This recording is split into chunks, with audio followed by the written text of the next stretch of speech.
Hello mga kasari, good morning! Ngayon pala ay April 4, 2025. So, ayun mga kasari, pupunta kami ngayong Divisoria. Mamili kami ng school supplies kasi wala na kaming Oslo paper and then yung glue stick. Tapos, bibili din kami ng kamates, saka kung ano-ano pa. And then, yung mga gamis, bibili din kami. Malapit lang naman kami sa Divisoria. Wala pang 1 hour yung biyahe. Siguro mga 40 minutes lang.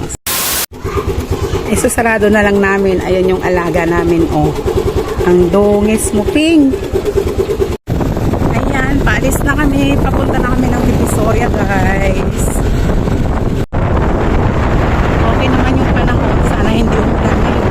Para hindi kami mahirapan mamaya.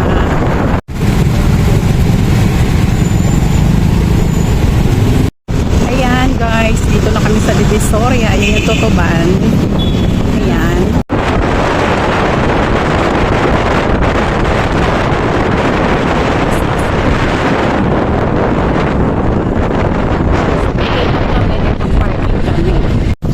Bibili pala muna kami ng tuyo and then pagkatapos ng tuyo, bibili kami ng gulay.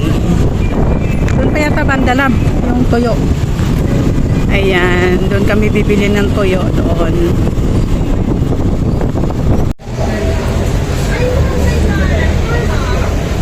Ipapasok. Ayan, dito kami bibili ng gulay. Luya lang naman bilhin ko sa kamatis. Saka bibili din pala ako ng broccoli. Ayan, may mga bagong dating. Ayan, mga bagong dating. So, tapos na kami namili ng gulay. Ayan, dito kami sa kabilang side. Magpa-parking kami ng motor namin. Ayan, nakalagay yun. Ayan, dito kami mag-parking.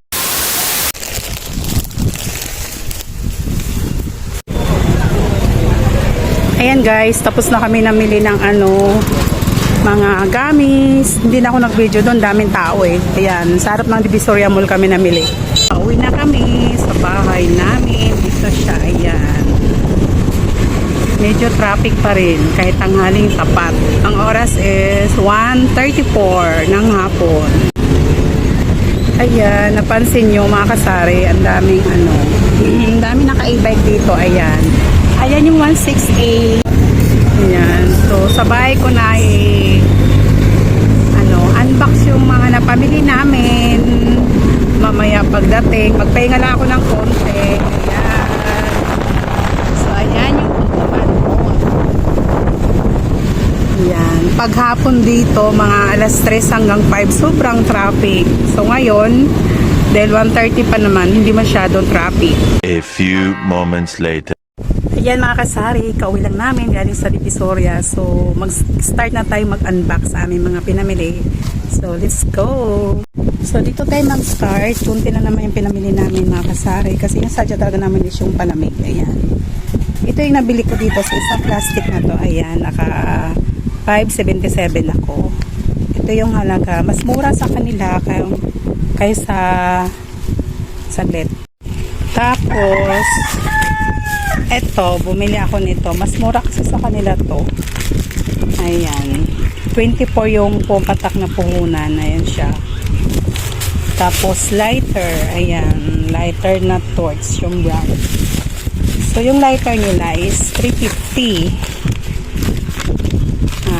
Saan ba yun? Ayan. 350. Ayan.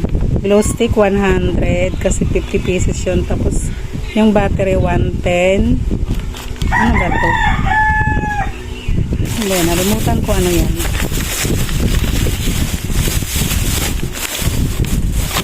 Ano ito?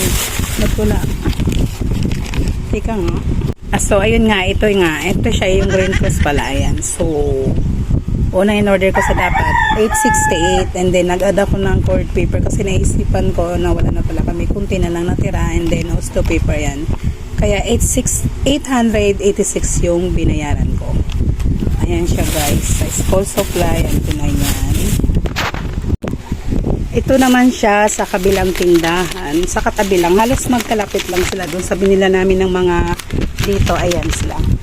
So, itong tindahan na to is wala silang ganito. Binayaran ko naman dito is 700. Ayan. So, kumuha ako ng yema. Yung yema nila is 45. Ayan. So, ang laman nito guys, 60. Ayan. Pwede mo ibintang piso, diba? May 15 pesos ka. Tapos, ito namang, ito, hakubinang. May naghanap sa akin ito lagi, yung nabili sa akin. So, bumili ako ng 4. 92 sa kanila. Ang bintang nito is 115. Pero pag sa grocery nito pinili, 130 something yung puhunan. Ayan. 3 lang pala yung binili ko. Tapos, ito, bumili ako nito. Meron na ako dito. Ayan, no, yung mga merit ako sa taas. Ayan. Ang dagdag lang ako dito. 50 pesos to. 50. Tapos, and then, ayan, bumili ako ng palamig. So, ito daw yung bago nila. So, ito guys, ito yung bago nilang flavor, lychee, ayan. So, mas mahal siya kasi nga, 115 isang ganito. Tapos, itong sagot ko laman, ay ito, 95. Ito yung 100. Gagawa pa lang kami ng palamig. Ayan. Hindi pa kami gumawa. May bibili na. So, bumili din ako ng isang strawberry doon. Ayan, 70. Tapos isang apple. Ayan, 30 pesos.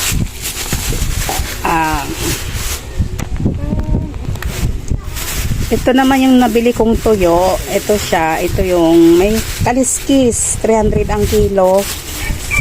Tapos ito, 280. Ayan, galunggong. Kalahati lang binili ko. I-repack ko din yan mamaya. Tapos may gulay kaming binili doon. Mamaya pakita ko. Unahin ko na lang ito. Sa dinaanan namin to sa palengke. Dito sa amin. Ito size is 5 ounce. Pang gulaman ko. Tapos bumili din ako ng pagkain ng pusa namin. Ayan, 1 kilo. Bili kong gulay doon sa Divisoria. Ayan. So ngayon pala, medyo mura ang gulay ngayon, no? Sana lagi na lang mura, no? Ito. Katulad nitong broccoli na to, 50 lang yung kilo doon. Tapos ito halagang 45, 2 piraso na. Ayan. Tapos ito naman, yung kamatis na to, ayan, halagang 52 siya. Ayan. So, ang kilo nito is 30. Pinili ko talaga yung halos magkalaking size para isang bintahan lang. Ayan. May kinuha akong hinog na hinog, tapos yung mga green, ayan. So, sasuki ko naman to. Yung kamatis nila, umaabot ng 1 buwan, hindi pa sira. Ayan, maganda yung kamatis nila. Ayan, ito halagang 45, ito 59, ay 49. Tapos, bumili din ako ng sitaw. Itong sitaw na to, 15. And then yung okra, 15 din. Ayan, pangluto namin dito. Tapos yung talong, 60 ang kilo. Ayan, 1 kilo to guys. Pangbinta. And then, bumili din ako ng pipino. Ayan, 1 kilo din to mahigit. So, ang kilo nito is 50. So, ito 59. Mumura ng mga paninda ngayon. Kalabasa, 25 pesos. Saka ito, kasi isang size lang din yung kinuha ko. Ayan, kasi pang binta. Ano to, 1 kilo. 100 ang kilo ng sibuyas. Pero dito sa amin, sa may Talipapa, 130 to 140 ang kilo niyan. Mas mahal. Ito naman, yung ampalaya, 80 ang kilo. 1 kilo binili ko niyan. Tapos, bumili din ako ng patula. Ayan. Magluluto ako ng patula. Lagyan ko ng miswa. So, yung patulan nga niyan, 3 piraso, 40 pesos. Ayan. Tapos ito, ayan siya. Mura yung carrots na yun, guys. 40 lang yung kilo.